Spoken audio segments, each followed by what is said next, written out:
All right, should be good.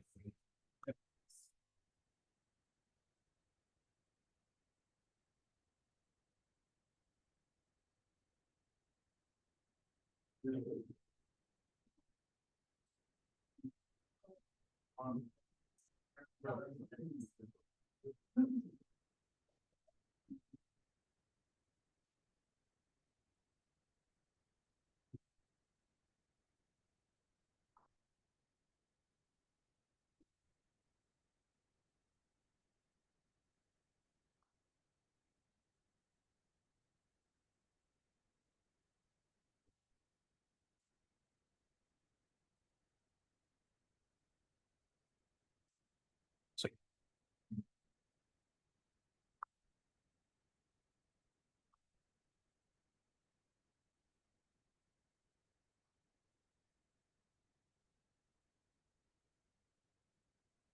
All right, guys.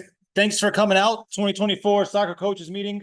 For those of you that recognize me from coaching in Little League, my name is Brandon LaRosa. I am the Little League president, but I am stepping in here to help you guys out a little bit. It was always kind of my tradition with Little League meetings to have a baseball or softball game on before the meeting, just to kind of get the mind frame going on the sport we're doing. So thought I'd throw on US Soccer because I didn't get a chance to watch it this afternoon and figured I'd see how that game goes a little bit.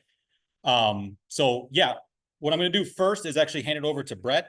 He's going to have some stuff for you, and then we'll kind of get into some of the details for you guys with coaching. So, yep, go ahead. Everybody, I'm Brett.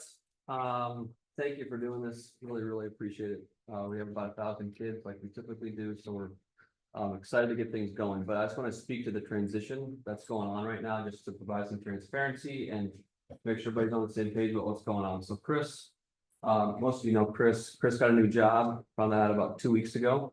The timing, obviously, with his specific position and the timing of about 2,000 kids doing stuff this fall in sports is pretty tough.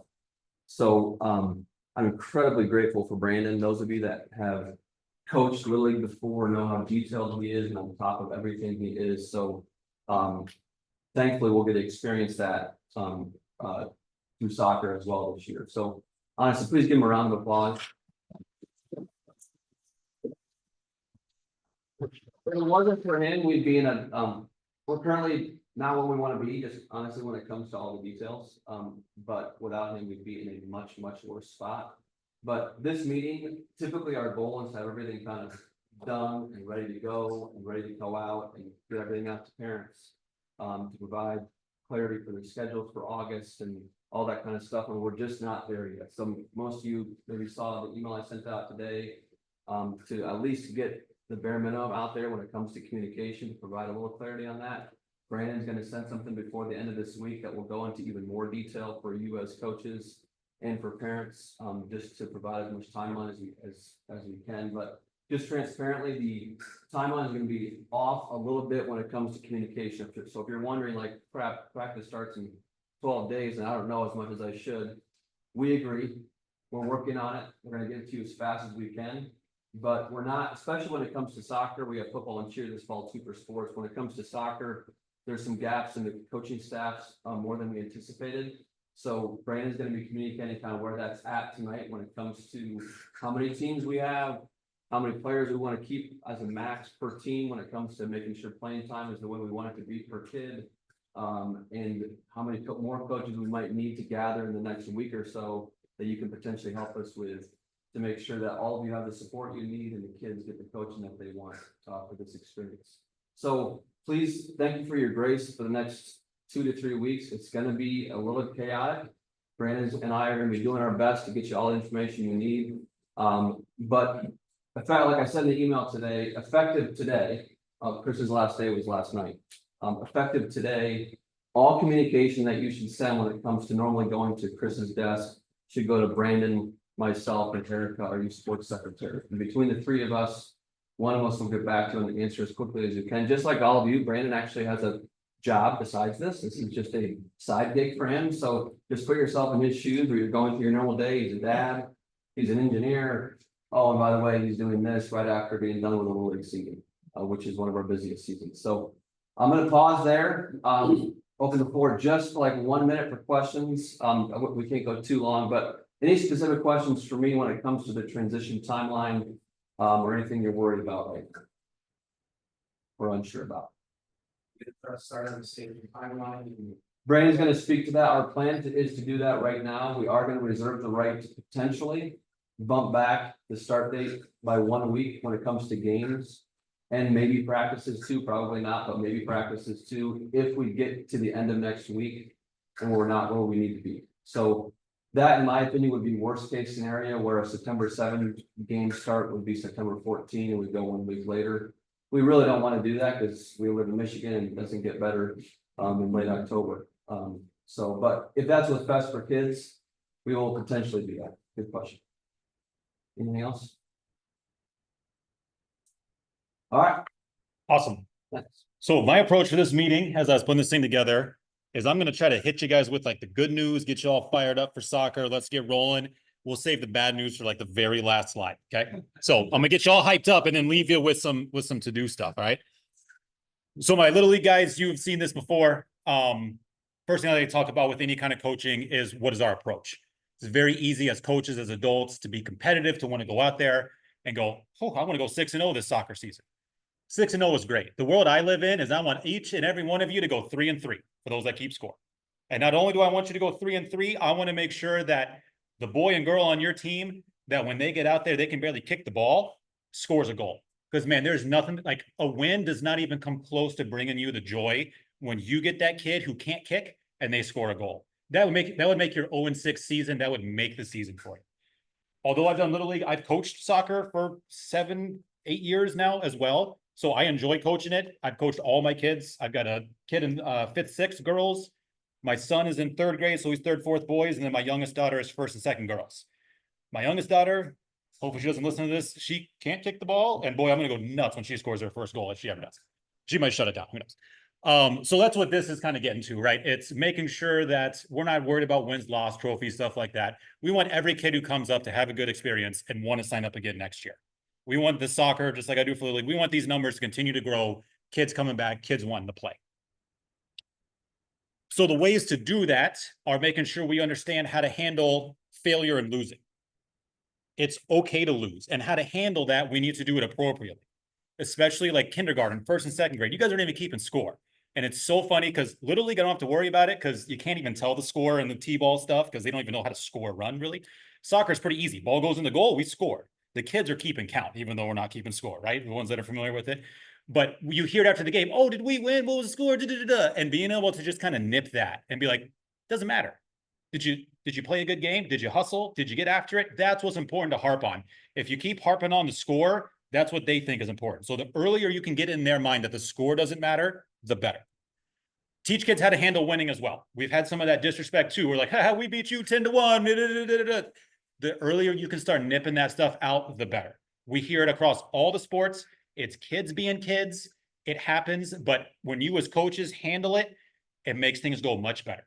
Because I do get the emails from parents that are like, you wouldn't believe what this kid said to my kid. And I'm like, well, I can't police 1,000 kids and what the kids say to each other. But as coaches, you are my next step to help bridge that and address it when it happens.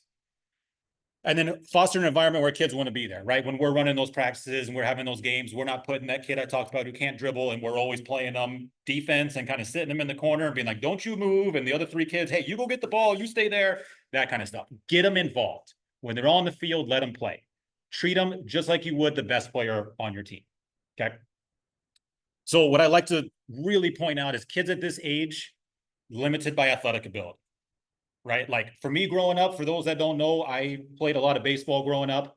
I was drafted by the Dodgers. I played professional baseball, but at 10, 11 years old, I was a short little pudgy thing that you would have thought, yeah, that kid's batting 9th and he ain't going to play.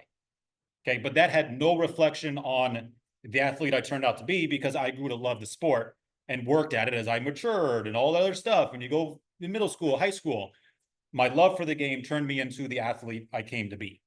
So there's no kid that you're going to coach from kindergarten to 6th grade that we should give up on. Absolutely not. They all have a ceiling that is sky high. So please keep that in mind. Okay. So what are the things we try to prioritize? I've already touched on these, right? Character, hustling, attitude, learning, keeping your interest. All these things we prioritize over winning. The decisions you make at coaches should prioritize these things over winning. We should not make a late sub in the game against kind of what you had planned to make sure your best girl that can score, you put her at forward and make another girl sit, and she's now sat for 30 minutes of the game because you were like, well, that gave us a chance to win. It was a tie game. I wanted to win. That should not be the decisions we make, right? And then last thing I like to talk about with our approach is development. So a lot of people like to say, hey, we should be developing the kids, right? I don't know about you guys. I get a lot more in Little League. I don't know how much you get it in soccer. Is parents think that when I sign my kid up for Little League, my Little League coaches are going to develop that kid and turn that kid into a superstar. The 2 months you have with them, they are going to get so much better. They can barely play catch from 20 feet. Now they're going to be able to throw it across the whole field. They're going to be able to catch everything. So they're going to expect that the boys and girls on your teams are going to all of a sudden turn into these kids that can dribble like what we were just watching on that screen and can make those kind of shots and can do things. And that's not the expectation. But we want to develop kids. So let's define what development is. It's reps, it's opportunity. It's seeing an athlete's ability and helping them learn how to use it. It's teaching them and letting them play. It's using failure as an opportunity to get better. I'm not going to read the whole thing. You guys will, I will share this with you. If you want to know what development is, this is something that I wish was a mantra for every youth sport across the country, because this is what it's all about. You follow what's in this paragraph right here, you're going to have a pretty successful season. All right, enough on the approach stuff. So one of the big changes that'll be coming along for those that did not coach Little League, because Little League was the first time we started using this, is we have a new website that goes under the platform called Team Sideline. And that is one of those like all-encompassing, if you're familiar with like a Game Changer or something like that, that's what Team Sideline does. It has all of your team information in one spot. It's where you can communicate. There's a chat. There's your schedules. You can update your practices, see your stuff. You can click the button and it'll map you to where you need to go, even though that'll be pretty consistent. All those kind of things. So that will be your one-stop shop. And the mobile app on that is pretty sweet. I use it a lot in Little League for just, I was coaching my kid, all my kids play. So again, I'm bouncing all around the place, all that kind of stuff. Knowing what the schedule is, it was very simple. So this is one of the things we'll get there. We're not close yet. But once we get everything in a Team Sideline, that's where all the information will live. There will not be like these Google Sheets or PDFs or those kind of things sending out to you to where you're going to have to try to look back at an email I sent 3 weeks ago on what are we doing again? Everything will live in Team Sideline. And I'll start directing you guys and parents to that once it's all the way set up. Administration wise, so not only did Chris check out, but apparently the background check checked out as well for those of you that were emailing and going, hey, I can't get to the right school year. So ZPS is doing a big overhaul of their background check system.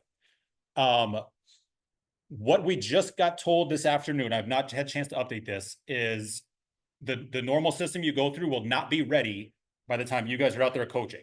So they are making a Google form, which if you guys have had enough Google forms, let me know, where you will go in, fill out information very similar to what you filled out for signing up to coach. The big difference why I can't just take all your information and drop it over to them is they need you to sign off saying, I am allowing you to run a background check. That's literally the missing gap. Is I can't drop it over and say, hey, these guys are okay with it. You guys need to go check the box that says, yes, I am okay with ZPS running the background check on me. So once that is done and sent to me, I will send it out to you guys. That will be where you do your background check. Concussion certification, that should all still be the same. I believe Chris emailed out those instructions on how to do that, but I will email that as well. Yes. So as long as, if the last time you did it, I believe that should still be correct, 21 to 22, because it's usually a 3-year, we're good for 3 years on that. So if you've coached before and done the concussion training within the last 3 years, you're good. What I usually tell people, I'm maybe jumping ahead a little bit, is if you don't hear from me or Brett or Erica that you haven't done it yet, assume you're good. If you think you've done it, assume you're good until you hear from us. Okay, so that way, because otherwise you guys will all flood me with emails. Am I good on my background? Am I good on my concussion? And I would rather don't call me, I'll call you. Safety wise, there should be first aid kits at each field. Now, there may be an orange box at each field, but the contents of that box are currently unknown. So if we don't get a chance to go check all those first aid kits and see what's in them, if you don't mind, if you go pop in that shed to go get a soccer ball and you're like, hey, let me just open this thing up, and you see like, oh man, you're missing some stuff, let me know. We're going to try to get to all these, but Zeeland's got a lot of fields. There's a lot of stuff going on. So most of the places we actually shared with Little League, so I know are in good shape. I kind of know a couple of the ones that need some work. But we would hate for you guys to go out there and need a Band-Aid, and there ain't no Band-Aids there because the kids skinned their knee kind of thing. So if you see something missing safety wise, let me know. If a player gets hurt, and by hurt, I mean like they need to go see a doctor or a physician or something like that, we need you to fill out an incident report. That is actually already available on Team Sideline because it's the same one we use for Little League. So if that happens, sending me a note would be great to start, just to kind of get that ball rolling. But then I can either send you that incident report, or if you already have it and can find it on Team Sideline, fill that out, send it over to me. It's very basic information about what happened, just so we can start documenting that process for liability's sake and insurance sake.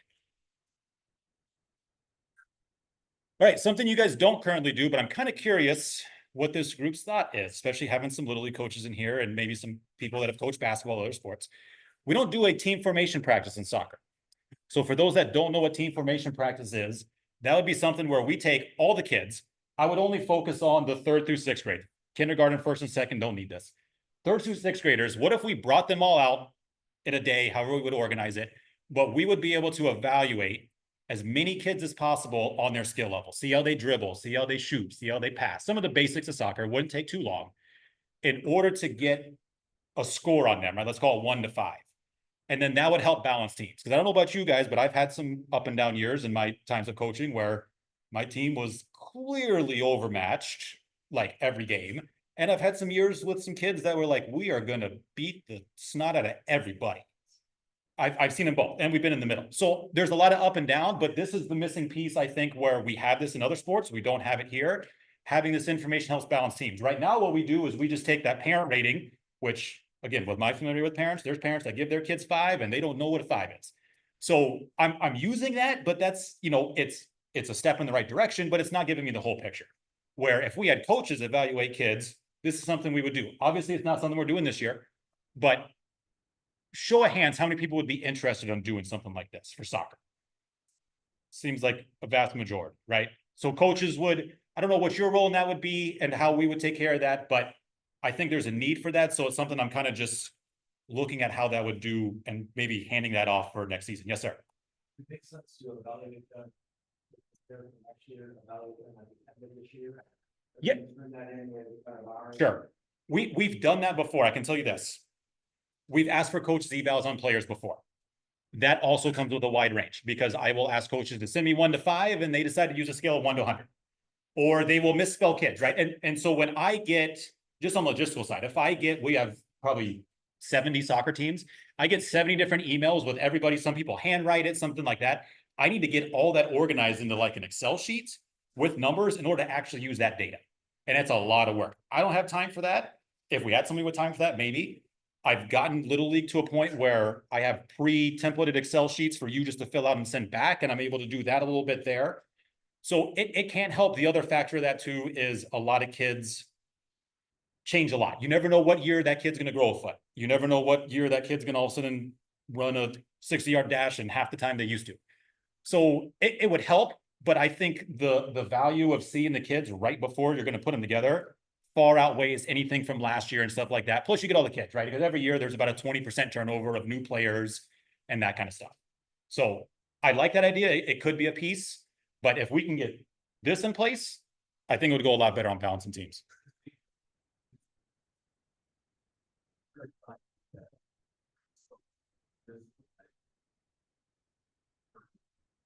A lot of time proposals and that out, that, so I agree that would be my part of after the evaluation.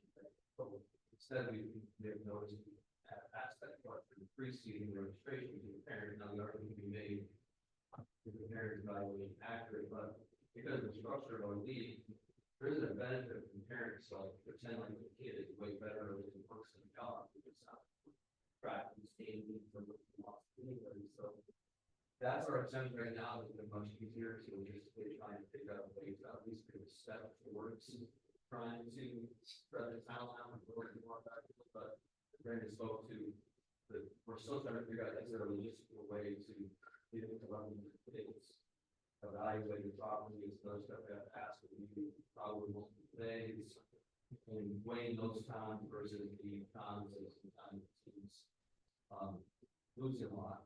But as we've spoken to, we're trying to, although we don't want that, obviously, at the same time, there are ways to accomplish success. I know for the Little League, they have the advanced coach thing. Sure. Is that something that would be available? Cause that, For speed, for one concept we're considering is to use sports leagues and their competitive versus non-competitive sign up. So we just say, hey, it's not a competitive league, it's not a non-competitive league, across all of our sports, basketball, probably the sport we started as a try. There's cons to that too, because we don't want to get into the ballpark of telling the kid who's, hey, you're not good enough, you're gonna get sent down. So there would probably be a parent choice, and sometimes a parent would choose spot that's appropriate for them, but we can have an opportunity after the team formation practice to do our coach to maybe talk to us about, hey, it's way too good for the low level, way too bad for the high level. So that is one concept, considering that varsity coaches want us to try to, those that are really, really into it, with a chance in their direct concepts, as opposed to traveling concepts. Gives more of a competitive experience. So admittedly, we've been having a lot of those conversations with Chris, the new person that we hired, for a huge part of this decision. But the things that we're sort of talking a lot about, and you guys have. We're always going to. awesome. So speaking of team formation, obviously we're not doing that this year, but I like the feedback. I would be something that'd be really cool to do. Teams are not put together yet. The way I will work on that is, first of all the coaches, you start with your own kids. Then I look at the other special requests that have come in, and then I start trying to sort the kids by school and by rating. So I'll start with Adams Elementary, first on the list, right? A. Look at that, figure out where the 5s, 4s, 3s, 2, 1s are, and start trying to distribute that evenly amongst 1 or 2 teams, depending on what the coaches look like, stuff like that. So my goal is that every team has a lot of, you might only have a maximum of 2 schools represented on your team.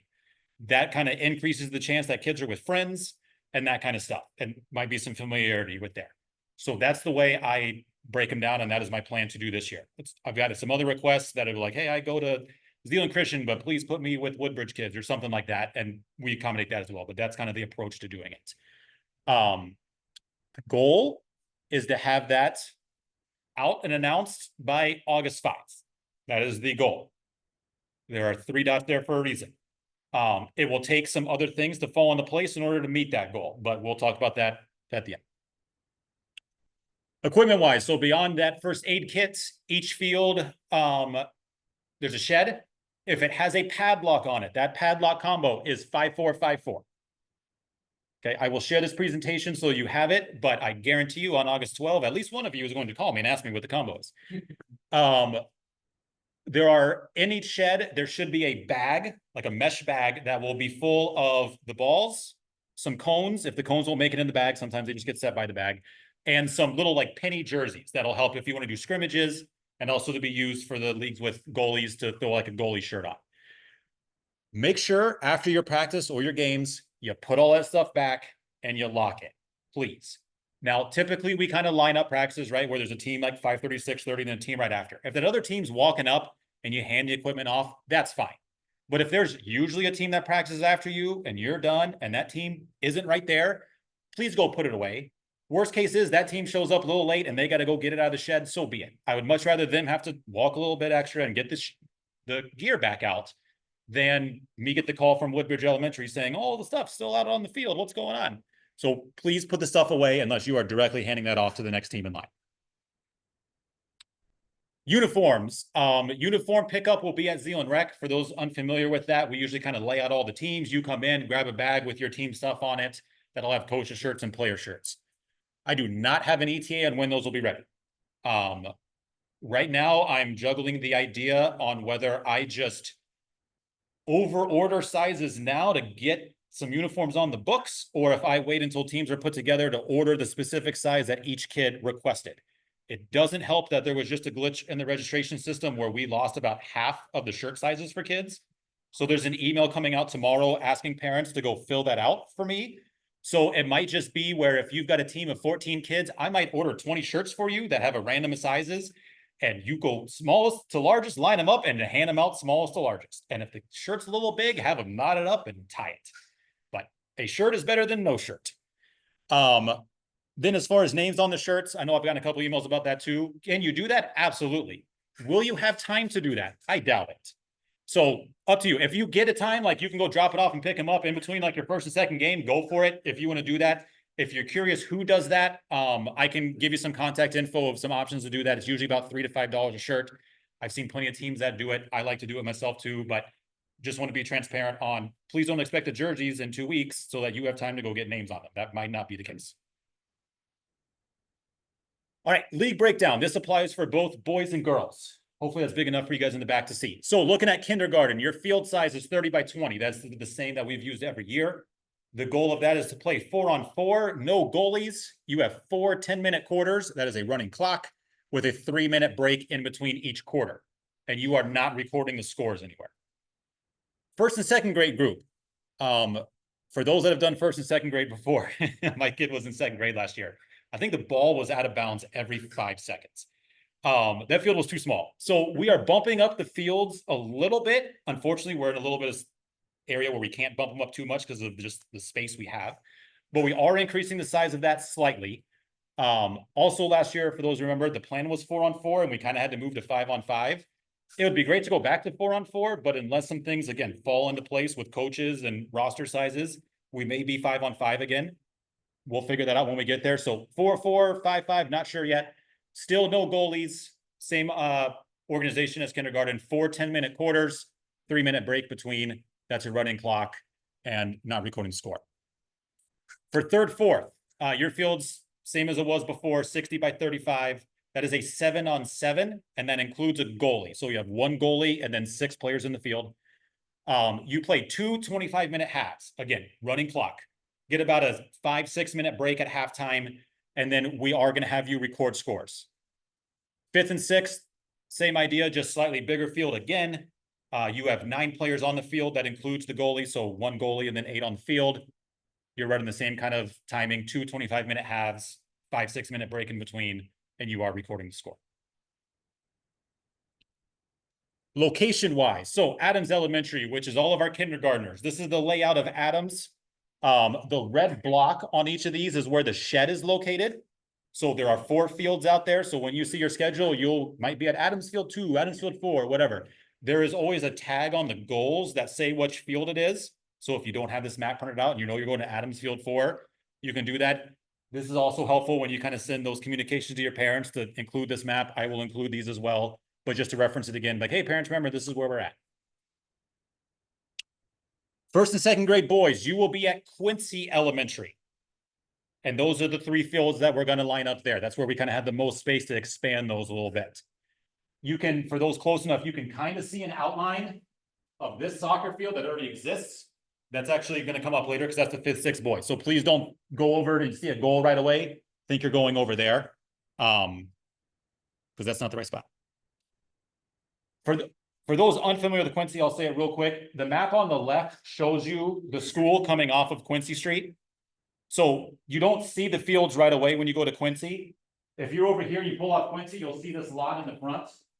But you got to go all the way to the back and then through that path. And that's what gets you here. Yes, sir. You got the parking there? If you include the front lot, yeah. So there'll be like, yeah, when you pull in, if you got the first game of the day, all those spots close to the field will be taken. And people are going to start filling the front. And then that next group that comes in will start filling the front. Hopefully with the spacing of games, that allows a little bit less of like people rolling in before the game before them is done.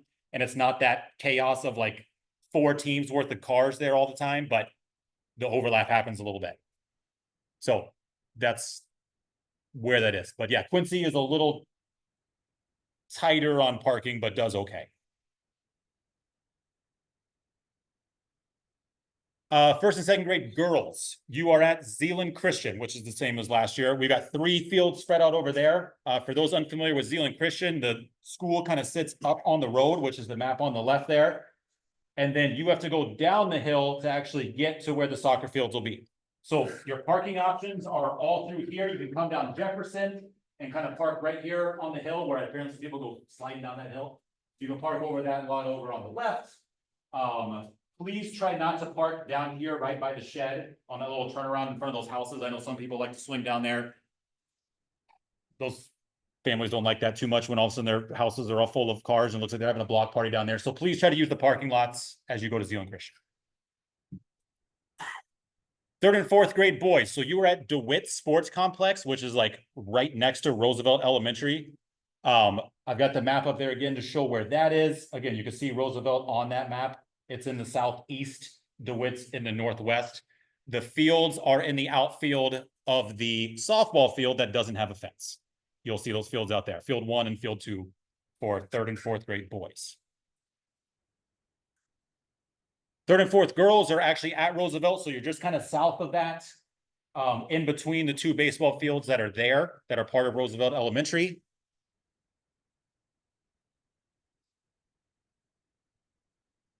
Boys, already talked about this, back to Quincy. You're using that large field over to the side. So we'll have 1st and 2nd grade boys and 5th and 6th grade boys at Quincy.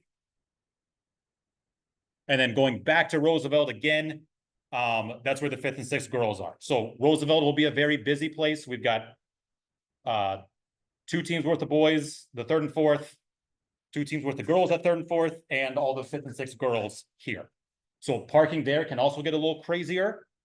There's limited parking in front of Roosevelt, but otherwise a lot of people kind of park in where it says Zeeland Public Schools on the side there in that lot in front of the tennis courts. It's a little bit of a walk, but that's usually where you're going to end up parking unless you find that perfect timing of a spot in front of Roosevelt. It gets a little busy there on Saturdays. All right, rules wise. Now, this is an area, please, if something happened before or is unclear, this is a great time to hash it out while we've got a majority of our coaches here. First of all, refs at every level will check that everybody's got shin guards before the game. So if you got your first practice and kids not wearing shin guards, they can practice, it's fine, get them through it, but please tell them they need shin guards because they will not be able to play if the ref sees them without shin guards. The running clock is kept by the ref. In my experience, if you want to know what the time is, you better ask the ref. I try to start a stopwatch at the same time, but if you're curious what the time is, ask the ref. For those that are going to sub, you can sub on a stoppage in play. Now, what I will say is typically kindergarten, 1st and 2nd, you've got those 10-minute quarters. Usually what the kind of move there is after the 5-minute mark, you kind of do a sub. So you're almost doing 8 5-minute quarters with your subs rotating in. And that's the way that we kind of rotate that. And I'll go a little more detail on that later. For the older groups, 3rd and 4th, and then 5th and 6th, you can be ready to sub, but we're not actually going to put subs in until that ball goes out of bounds, a goal scored, or there's a stoppage in play for some reason. That's when you can rotate subs. Just when you do the subs, let the ref know so that they can stop and they're aware that you're subbing. Because there's been plenty of times I've seen it where you're trying to roll subs in there and all of a sudden you look and the ball's in play and you've got 14 kids on the field. So just make sure the ref knows, hey, we're subbing. They will hold the ball so that you can get your subs in and out and then resume play. Kindergarten, 1st and 2nd, there's no goalie. That means please do not stick a kid in the goal to just be there without using their hands. Because my kid's one of them. My kid loved playing goalie as a 1st grader. And no, there's not goalies, but he just wanted to stick his butt in that goal. Get out there, buddy. Go kick the ball. Go get involved. Encourage them. You're going to have a kid that might still want to hover there. I get it. I just don't want you guys coaching that. It doesn't help kindergarten and 1st and 2nd graders to just hang out by the goal when all the action's going on. Yes, it's bunch ball, but get that kid part of the bunch. Don't let him just sit in the goal. You get 1 timeout per half. I've never used a timeout in my 7 years of coaching, but you got one. There are no headers, no using hands, obviously. And then offsides. We're going to get into that a little bit. So offsides, there's not offsides in the kindergarten or 1st and 2nd. There is offsides in 3rd, 4th, 5th, 6th. And I say that with my voice raised as a question mark. How many people did offsides last year? What levels were you guys coaching? 5th, 6th. Okay. Did anybody get it called in 3rd, 4th? I coached in 3rd, 4th, and I didn't ever see a situation where it should have been called, but I was unclear on whether we were calling it or not. So that's why I wanted to get your guys' opinion on it. Okay, it didn't really get called, but 5th and 6th, it got called. Okay, the refs were calling offsides. Okay, so if you're like me, I had to learn what offsides was my first time coaching, so I thought I would explain that quick. So what we got here, red team has the ball for those that can see it, the gray circle up there. We got to make sure our player is not closer to the other goal than the farthest back defender. So my blue X's are the defense, my red circle's offense. And right now, before this ball's kicked, my red circle is behind the X, not closer to the goal they're trying to go to. So when this ball's kicked, they can run up there and get it. That's good. That is not offsides. Making sense? This would be starting in an offsides position. That red circle is now closer to the goal than the X, than the defender. So when that ball's kicked, this person's offsides. So that should be a foul, offsides, illegal. However, when it's that close, we do not have VAR and stuff you just saw in the Olympics. I have no idea how good these refs are gonna be able to call that when there's one ref, there's no side judge, there's one ref running around. If it's close, I doubt they're gonna call it. It's gotta be pretty blatant, right? So this one's way to the extreme. Something like this, we should be calling this at third, fourth, and fifth, sixth, absolutely. But please give grace to the refs, as some of them, I don't know, we got a staff training come up at the end of the month. I'm curious to see what their understanding of this is and trying to work with them to make sure they're calling this appropriately as well. We want to avoid the cherry picking, but if one of those, if they're lined up more or less, maybe one step in front, I doubt that's going to get called. It's got to be pretty clear that that player was way in front. Not maybe this extreme, but something like that for it to get called. And I would expect something like this to be called at third and fourth as well. If there's a kid just hanging out by the goal and puts it right in, like, whoa, hey, that's offsides. We should be calling that. So that is the plan. Are there any questions on the offside stuff? Kindergarten, first, second, does not apply. This is for third, fourth, fifth, sixth. Everybody clear with that? Okay. Practices. So practices will be built into the schedule. Yes, sir. Sure.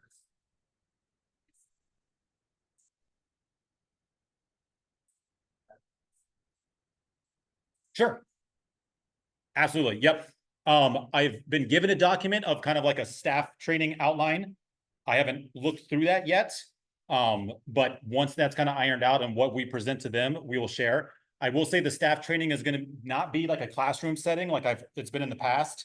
It is actually going to be on the field with some people doing some stuff. So we plan on kind of doing some of this administrative, like teaching rule stuff, but they're going to get some live reps, kind of reffing some stuff on a field with someone to get that training and some live action training. But yeah, what we can, like, my goal is to have an actual, not just sitting on a one PowerPoint slide, like an actual rule sheet, a one-page document that kind of runs through that stuff that will be shared, parents, coaches, refs, for sure. Yes, sir. I'm sorry, say that again, I couldn't hear it.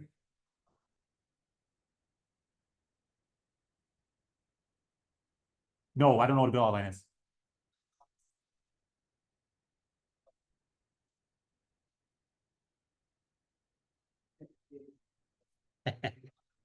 I am glad you brought that up.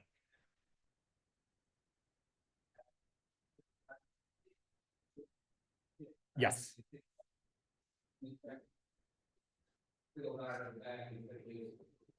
Yes.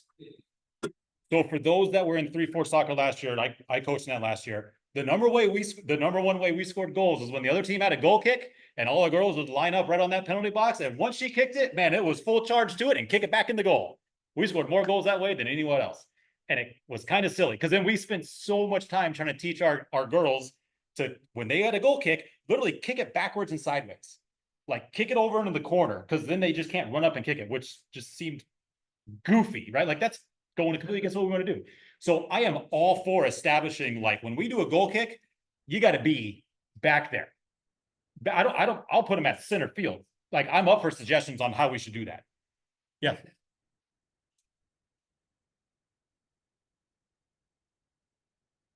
So inside the penalty box to, sure. So it seemed like that's where the trend went last year was, hey, you can't get inside the penalty box, but still, once that ball was kicked, it was a mad dash to it. There were some girls that could absolutely, like, it was funny because you'd put a girl back there that could boot it, and the girls would all be ready at the penalty box. All of a sudden, that ball would be over their head. They'd be like, all right, but 7 of our 8 girls could not do that. So every other girl that played goalie would kick it, and they would just full charge it from the penalty box. And I think the penalty box was too close. Like, I don't know if midfield is extreme. So you're saying like a line almost between midfield and the penalty box to say, hey, this is where you got to be. Because we can absolutely paint a line there and say, hey, when there's a goal kick, all other players got to be behind that line. You guys good with that? Any objections to that idea?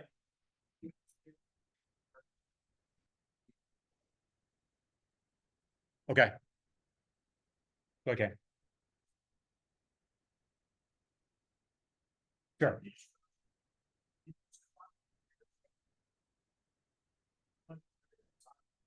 Yes.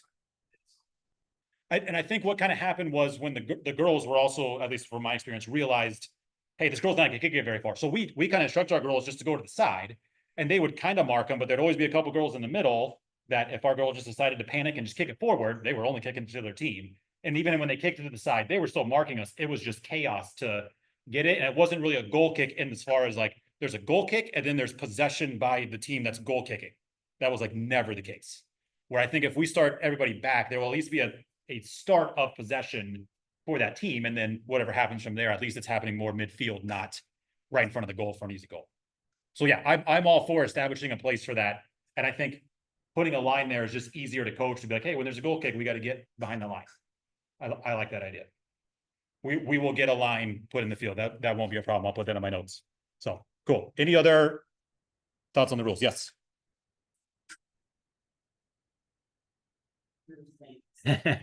Is there? It depends on your rep. Because yes, my daughter got earrings last year and it was hit or miss on remembering to do it and whether the referee noticed. So there's not supposed to be jewelry. They are supposed to take it out. Whether you get caught or not will depend on the ref. I would think the women refs are going to catch that a lot quicker than the boy refs, but not supposed to wear it. If you did well, they were just here yesterday and they had. Yes. Don't, I've heard those are okay, like in basketball. So I would think it's okay. I can figure out who would maybe, if that's the answer, if that answer, and maybe Brett can speak to that. If the person answering that question was supposed to be Chris, my answer is Band-Aids are fine. But I don't know if I'm the person that should be answering that question. How's that for an answer? Okay. So let me find out if that's okay. Any other questions on that rule stuff? I appreciate the feedback to get this stuff ironed out. Yes. Yes. The refs are usually a little better on let them get away with some of that stuff. But yes, every level does throw-ins, every level does goal kicks. So yeah, anything on the side is a throw-in, anything on the back lines is goal kick or corner kick. I have a question about subbing. Yes. First, second grade kindergarten. Last year was kind of just at your discretion. Yep. You were saying at whistle, at a stoppage, is that? Yeah, I saw the rules before were saying like you can just do it at any point. Like it was almost like hockey. Like you could just run subs in and out mid-action. Start crying. Yep. It's like, okay, we gotta get him off. If you got something like that where a kid's crying and you can't even get that kid to move and you just swap them out, nobody's gonna raise a problem with it. It was more of kind of like the concept of the big group swaps where you're subbing in all of complete swap with your bench and active players is to kind of do that at a stoppage around the 5-minute mark. Rather than being like, hey, we kick the ball down the field. All right, quick, everybody swap. Like it helps you just get organized, tell the kids what positions they are. We're going to talk about a little bit of that in a minute. So practices, those will be already built into your schedule. I've got a lot of the requests that you guys had, but can't promise I'm not going to miss one. So if there's something you're really adamant about a practice request, something you need, please let me know. Start times will be 5:30, 6:30, and the goal is for those to start the week of August 12th. You will get one per week. Again, going back to team sideline, the goal is to get all this stuff in team sideline, and then you can actually adjust your own practices from there. You can see a calendar, see what fields are available. And even if you're someone that doesn't, if you have 3rd and 4th girls and you normally practice at Roosevelt, but you see DeWitt is open, you can schedule practice there. So that's the way that'll work. So practice plans, very important to have a plan on what you're going to do before you show up. Break into groups. I was going to say use your assistant coaches, but we'll get there. The more reps you have, the better, right? And the only way to get reps is to kind of spread those kids out, like we talked about, development. Add something fun. The number of times I hear the kids asking to want to play games, like it is okay to reserve the last 15 minutes of your practice to let the kids pick a game they want to play. That goes back to the fun stuff. Trust me, there's not anything you're going to do in those 15 minutes that's going to turn that kid into something that they won't just have some fun playing a game they really like. If you want to work with other teams to set up scrimmages, all that contact information from coaches will be available on team sidelines, so you guys can get together, set up scrimmages. I know a lot of people like to do that, especially as we get more middle, late season. I recommend only doing a scrimmage for like the last half of practice. Like, I know it's kind of an easy cop out to just plan your practice and be like, hey guys, we're just scrimmaging the yellow team. And like, oh man, I don't have to plan anything. I can just watch another game, which again, that's okay as you get later, but try to work on some other stuff in your practices. Usually the kindergarten and first and second grade teams, you don't even need another team to scrimmage. You'll have enough players on your team to basically have enough for both sides of the ball and play a full game with just your own roster, assuming everybody's there. So those first practices, keep it light. Make sure you get to know the players. I'm terrible at names, so I work a lot on trying to make sure I remember everybody's name. Focus on fundamentals, dribbling, passing, shooting, defending, but please don't make that the only thing you do. If all you do is work on dribbling for an hour, those kids are going to want to quit. Try to find incentives, try to make competitions. That's what kids really kind of enjoy and get them engaged in. The less talking you can do, the better. It's much better to get more action in. Don't stop a practice to go into a 10-minute speech. Trust me, you lose them after 10 seconds. Okay, like maybe a quick blurb on the side after the fact, but let them learn by playing. Give them little talks, but don't break into those 10-minute speaks. Third and sixth grade, make sure you work on how to play goalie. You'll be surprised, especially third and fourth.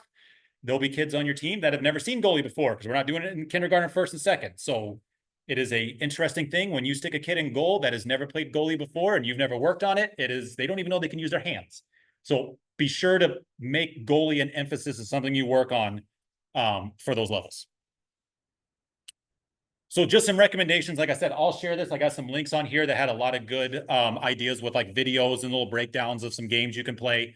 Ones that I know I've done good is like you start off with like just dribbling a lap around the field to get them loose, playing games like Sharks and Minnows. The younger ones love Kick the Coach. Hungry Hippos is a fun game. You put all the balls in the middle, separate them onto two sides, and just have them race to the middle to grab a ball and put it in their goal. And they're just racing back and forth to grab balls, put them in their goal. But again, these links are full of ideas. If you're like, man, I need to do something different, this has it. So game planning, again, goal games will start September 7. The time frames of those would be 9, 10:30, 12, and then maybe 1:30. Depends again on how many teams we have, if we need a fourth time slot. The other thing I'll go ahead and share now is there are a number of you, including those of you in the room, that are doing double coaching. And I would love to set up a schedule to where you have zero conflicts. But with the amount of you that are doing double, triple coaching, I may literally need to skip a 12 o'clock game and jump right to a 1:30 in order to make it work. It just depends because not only am I looking at your schedule, but the coach you're playing against also is coming off double coaching. So there's just a lot of those moving parts to get everybody, because I want you guys to be able to see all your kids and all the stuff, especially for you that are helping the volunteer coach. So to make that work, I don't know if 1:30 is going to be something that we use. We'll see. So just wanted to prepare you, especially when Michigan plays at 1 o'clock or Michigan State or whatever you guys watch. I'm a Gator fan, so it doesn't matter. Every team will get 6 games. That would put the end date around October 12th, maybe 19th if we get postponed. I'm trying to keep an even amount of teams because if you have an odd amount of teams, you have to make this bye week and then we have to extend it. I don't know about you guys. I do not want to play October 26th. It's too cold. Again, I'm from Florida. That's not okay. So I would love to end the season October 12th, assuming we don't get a rain out, but we'll do our best with that as well. But want to be clear on what the expectation is with how long season can go. So finally, equal playing time. We're going to talk a little bit more about that here. Plan out your sub rotations and encourage parents to let you know whether you're going to be there or not. That helps with that planning. And I'm going to talk more about equal playing time stuff here later. So just some game planning ideas, because man, when I started, I had no idea how I was supposed to even set up a field. Again, I'm a baseball guy. So kindergarten, and then if we keep 4-on-4 first and second, my basic ideas here were, I don't know why this all got shifted over really funky, but it did. Let's just pay attention to the X's. The circles should be way back on the other side. Anyway, 2 forwards, 2 defense, pretty straightforward. Or you could have like 1 forward, 2 midfield, 1 defense. Once you kind of establish what you want to do, teach those kids those positions. So that way you could actually tell that kid, hey, you're playing forward. You're playing left mid. You're playing right mid. Have positions that you know, send the kids there. If we go to 5-on-5, Oh, that's because all those things are moving. Go back. There we go. That looks better. You could go with a 3-4-2 defense. You could go with a 2-4-2 mid 1 defense. You got options there. Some of you guys are probably looking at this going, I already know what I'm doing. This is ridiculous. But trust me, there's at least one of you in this audience, because it was me back in the day, that I'm like, oh, this is good information, because I had no idea what to do. So this would be the way I'd set it up. For 3rd and 4th, as we get to that 7-on-7, these up here, the blue where I'm laying out how many numbers, those are links that will actually bring you to a page with strategies on what to do with these positions and how to actually line it out. It'll make you more comfortable with not only putting a girl at forward or midfield, but actually having instruction on what that job is. Because the jump to this big field for 3rd and 4th, especially for those 3rd graders, is a lot. Because they went from I'm always on the ball to if I chase that thing forever, I'm out of breath. And there's still 24.5 minutes left in this half. Right? So it's a big jump for these girls when you go here. So teaching positions and spacing is pretty big once you jump to this level. So some ideas of how to space that out are here. When, like I said, I coached 3rd, 4th last year. I did a 2-2-2. I saw plenty of other teams, other strategies. I read through these links. They've actually got some really good info on how to implement these strategies. The 1-3-2 seemed to be a very common one that people like to use.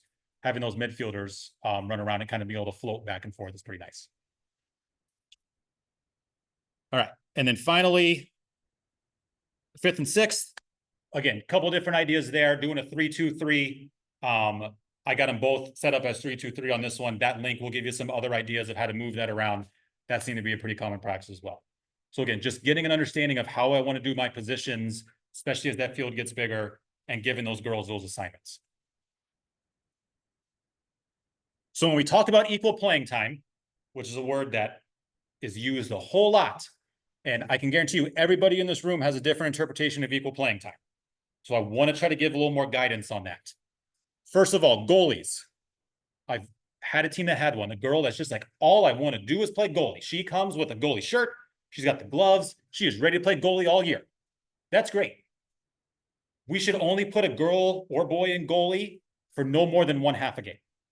If you got that kid that loves goalie, they can play one half every game in goal. That's fine. But give some other girls some shots, and then give that player that only wants to play goalie some chance to get on the field a little bit.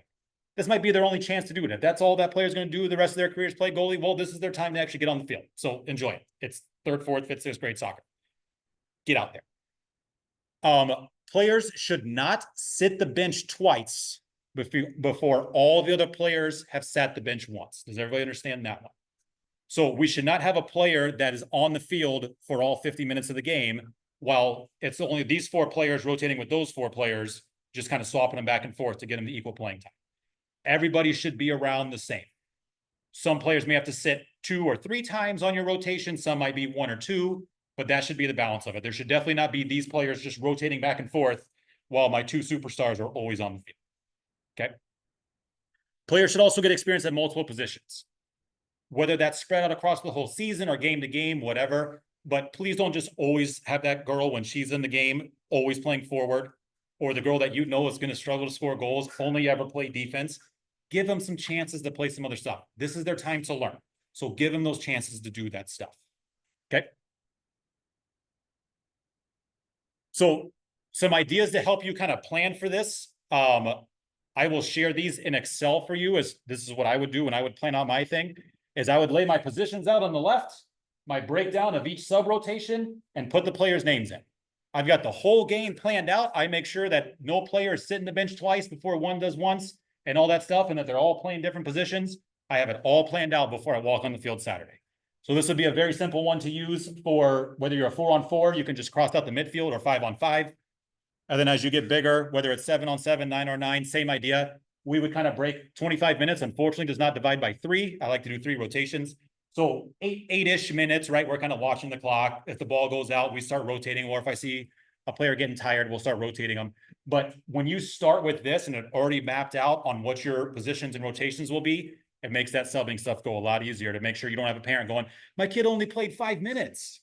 And you're like, ooh, I don't know, maybe she did. If you got this, ain't nobody gonna complain about how much playing time they got. It's very right in front of you. All right, when it comes to referees, soccer is a lot better than Little League, let me tell you that.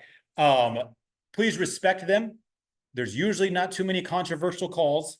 If you see something that's going on, please, again, respect is capitalized. You may talk to a referee. Just do it politely. Have the conversation with them. They're usually high school age kids. Work with them a little bit, give them some suggestions on what you saw and what they should be doing right or wrong. Even if it's something that's like, hey, can you just blow that whistle a little louder? Because my kids aren't stopping.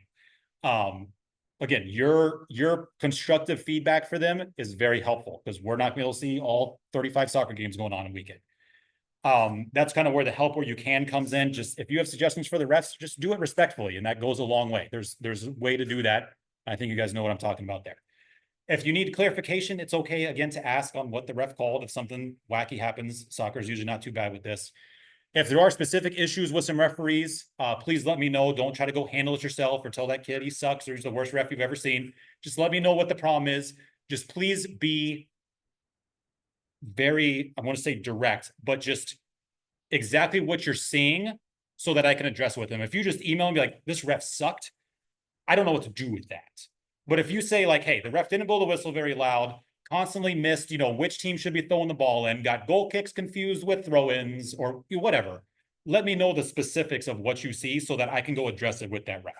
And we can get those kids to learn too. Because especially kindergarten, first and second, just like you're developing those kids, those are usually the younger refs that this is their first year reffing and they're a little overwhelmed with all the moms and dads sitting on the sideline and grandpas and grandmas chatting, and they get really nervous and they swallow that whistle. Finally, if you're at a game and there's a ref not there, please let me know. Because usually we're trying to get 2 refs per game, but that probably won't be feasible. But if I do have 2 refs per game and your game doesn't have one, I have a backup to go send your way. We can go 1 ref per game. Yeah. Obviously, the every kid doesn't look very hard. So that you don't want to let go. So in addition to communicating those things and training myself as a student on places, I would find time to develop maybe public senior training, telling transition to pull that right side and just talking about like, hey, please we go and blank or react to do that. Obviously, we want to do it. The things we emphasize are teaching after they blow the whistle. One thing, excuse me, you see that? You see it's like fairly blow the whistle on the direction you hit. That's not following the protocols we expected. Not too mindful of these kids, so not walking. But try to find ways to help, especially those that are ready to gain 5 minutes in. Have a corrective, gentle conversation with that official to help them know what we need from them. Especially the rest that 30 minutes or so that's being done. But it's not anything. Let it 40 minutes ago, it's not great until it's after the fact. That's like the place you can obviously don't go. Awesome. The last thing I'll add to refs, which I realized I deleted, I was on a different slide as I was making this. Please thank them after the game if you get a chance. I know sometimes you're kind of getting your team and the ref may walk off, but usually that ref's hanging around at that one field all day. Please go thank them, especially if they're really good. Tell them how good they were, because that's what keeps them sticking around. I can tell you from the Little League side, we've got some umpires that people love, and I've been able to keep them because they get a lot of positive reinforcement. Kids are scared to sign up for this because they're afraid to get yelled at by coaches or parents or whatever. The more you can lift them up, the better. The more they'll stick around, especially the good ones. So if you get a chance to go thank them, tell them how good they did, tell them they need a raise, those are really good things to say. All right, extra coaches wise. Probably going to need that. It is okay to ask, in general, parents to help out at practices. Get them on the field, especially if you're breaking up a drill. What we don't need is a parent taking a group of kids way off to the side, out of view of everybody. That's not someone who's gone through any of my background check, and I have no idea who that person is. Should also not have a parent on a sideline barking at a ref who did not just get the talk that Brett and I just gave you, because they didn't do any of this stuff. So getting parent help is okay, but they should not be taking over the kind of coaching stuff. They're just there to be an extension of you. If we have none of your coaches that are actually signed up to coach available, parents cannot just go run the practice for you instead. We need to either reschedule that or we just cancel the practice, just like if it was rained out. But I cannot have kids out there practicing with parents that I don't know and haven't gone through a background check. That puts me in a very tough situation. So if you got a parent that seems like this guy really wants to help out, let's just get him signed up to coach. Then we don't have to worry about all that. They're through the background check, all the stuff's on the up and up. I can send them this recording, make sure they watched it. And I feel a lot better about letting this person get involved kind of more full time. Even if they're like, hey, I'm going to miss half the games. I don't care. If you're going to be a coach, then let's get you through the channels to coach. Okay. It sounds like the original link that Chris made for the signing up to coach isn't active anymore. And unfortunately, I don't have the access to edit that. So I might be making a new Google form. So be on the lookout for how to sign up to coach and add those extra coaches as well. But that's going to be coming too to some parents as we talk on our very last one. Promise you only a couple more minutes here. Weather policy. So we try to make our decisions. I'm going to say by 5 internally. That's a different number, but we try to make it by 5, especially for those weeknights for practices. If it's a game day, we try to make it by 8 before those 9 o'clock games start. Final decision on weather stuff comes from either Brett, me, or Erica, our youth sports secretary. She was planning on coming tonight, by the way, and she told me it was her anniversary, and I was like, if you come, I'm gonna be so mad. So yeah, she's not here. If something comes up mid-game, it starts raining, whatever, you need to stop, you can make that decision as a coach in the spot. If you see lightning, it is time to go. You need to get out of there. If we see lightning, we will also be sending out a communication to say everybody needs to get off the field, time to go home. And there is no like delay. Oh, that storm's going to go past lightning wise. We were okay. Just time to shut it down. So all that is going to come from email. As far as those communications go, there's also a weather hotline that gets updated. If you are unsure or haven't heard, you can try to call me, but typically I'm getting 20 calls at once. So good luck getting through if you have a weather question that 20 other people have as well. Just look for your email. And if you're unsure, I would call that weather line before you try to call me directly. You may try, and if it gets through, I'll answer, but weather line and email are the best bets. All right, now for the good stuff. Here's the numbers. This is looking at it for the girls and boys 1 to 2. I talked about, are we doing 4 on 4, 5 on 5? I'm starting at 10 players per team, which would give you kind of 5 on the field, 5 on the bench, and just doing an easy rotation. This is where we look. So I'm just going to go row by row for those of you that are coaching these divisions. So girls 1 to 2 were in the okay space because I needed 28 and I have 28, but there are a lot of those that are doing double coaching. So I could start making teams, but I would like a couple more, especially for those that like a couple of those girls 1 to 2 are also doing the whole like, well, the 2 coaches are the husband and wife, which, hey, that's great. But obviously if somebody's sick, then they have no coaches, right? So that's tough. Girls 3 to 4, we still need a couple. There's 19 on the list. Looking to have 10 teams of 12 there. Girls 5 and 6 is in probably the best spot of all of them. Looking at having 8 teams of anywhere from 12 to 13. And then we need 16 coaches. We have 19 signed up right now. So that's in a pretty decent spot. Girls kindergarten, we need a few more. Looking at 10 teams of 8. We got 20 coaches, are only at 16 right now. So hopefully we can get that gap. So the girls are actually not in terrible shape, but I would like to get a few more just with the sheer amount of how many of you are doing double coaching. Boys 1 to 2. That's my worst one right now. So 153 kids. So in order to get 10 per team, I need 16 teams. And I have 18 coaches. Again, a number of which, you know who you are, you're double coaching. So you do not want to run out there solo. So yeah, I'm pretty much looking for an assistant coach for each one. So what's going to kind of happen from this? I'll go ahead and break this conversation now. Tomorrow morning, I will be sending an email to parents looking to get more coaches. I'm going to share kind of a breakdown of here's what the teams look like. Here are the coaches that are already together. Here's kind of my free agent coaches. Do you see somebody you like that you want to join up with? Because I'll join you up with them.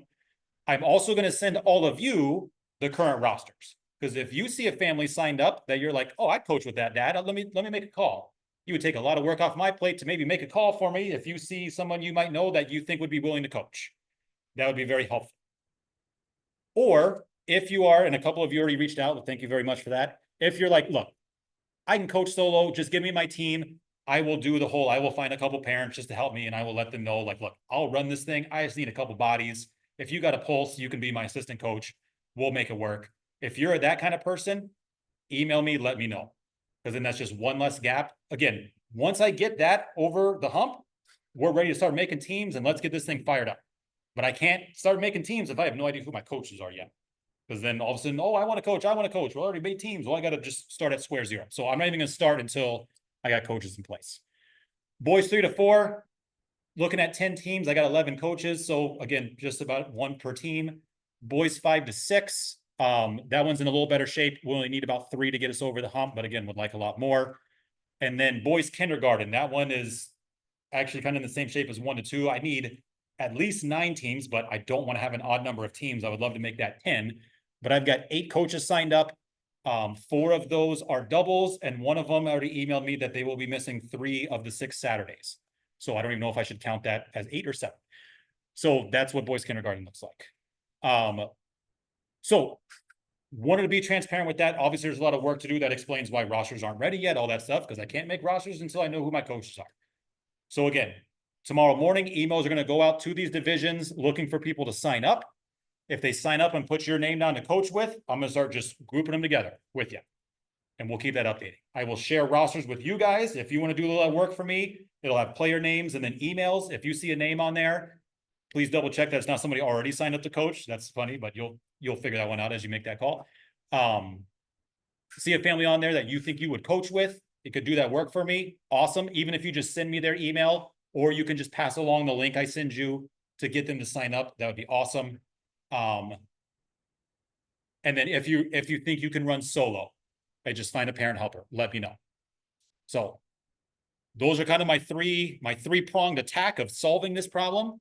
And assuming we get it solved sooner rather than later, we can start putting teams together and get this thing rolling. Any questions, ideas with that? I didn't say concerns because we're all concerned. Yes.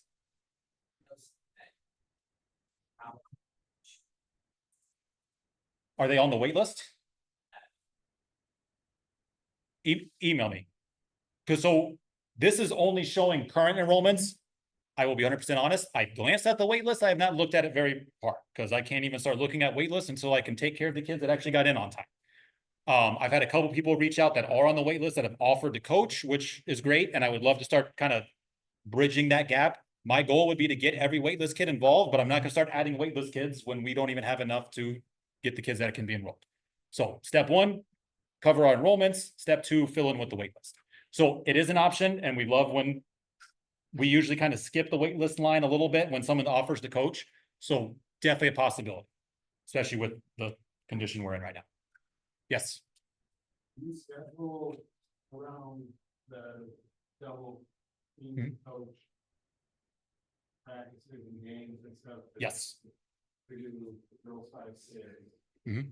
You know, the 5 point, the 2. You have the game at 30 to 10 o'clock. Sure. So all the games will have that 30-minute spacing. Every game is kind of about 1 hour, right? Because it's either 4 10-minute quarters. Every game kind of lasts almost right on the hour. So the spacing is that 9, 10:30, and noon. That was one of the main reasons why I want to get out of Lakeshore, because I could not promise that for anybody. If we did the Lakeshore League at 3rd, 4th, 5th, 6th, that you might be in Saugatuck. I have no idea what time your game's going to be. And you may not see any of your other kids if you're double coaching.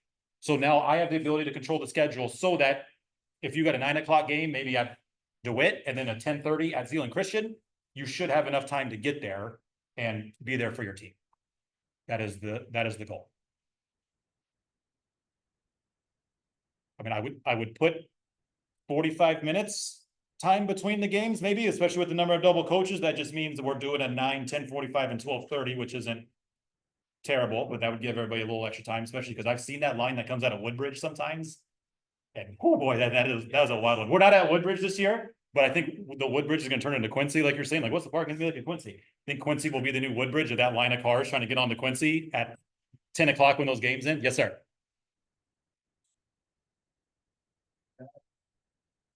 So there's not going to be any goals there or anything. The only thing that's going to be set up out there is going to be a football field.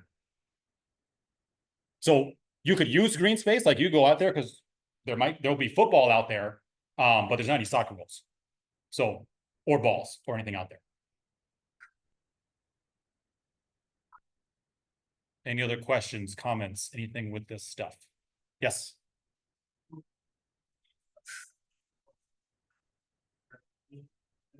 We kind of pre-season for that practice.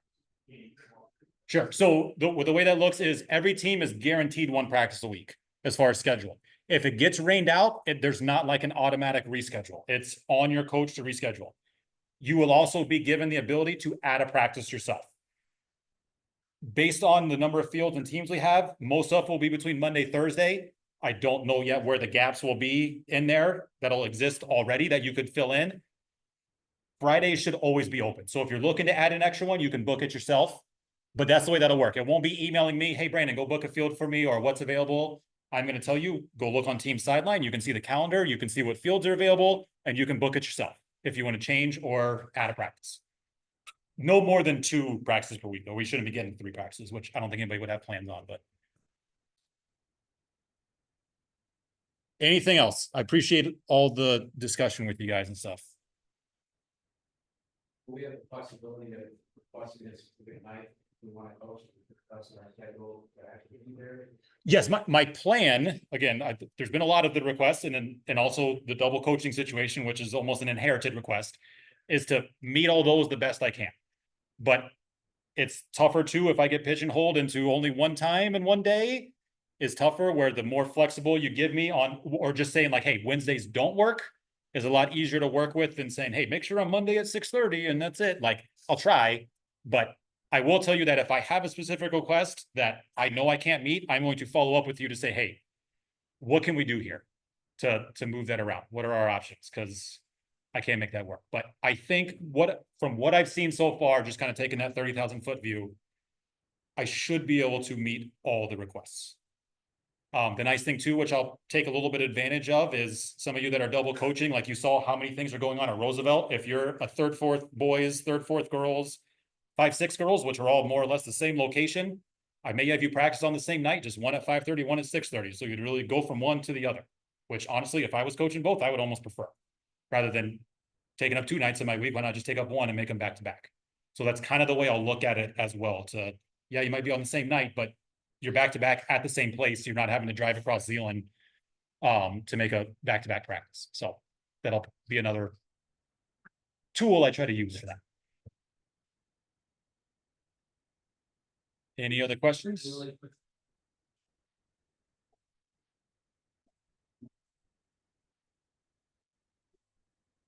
then you're not gonna be perfect, so we appreciate your grace and flexibility, but please know we're not using this as an excuse. You're not here to do everything we can, you guys have to experience difference. For most importantly, kids to not even know what what's going on in the team, so that's our goal, but. No response might not be as quick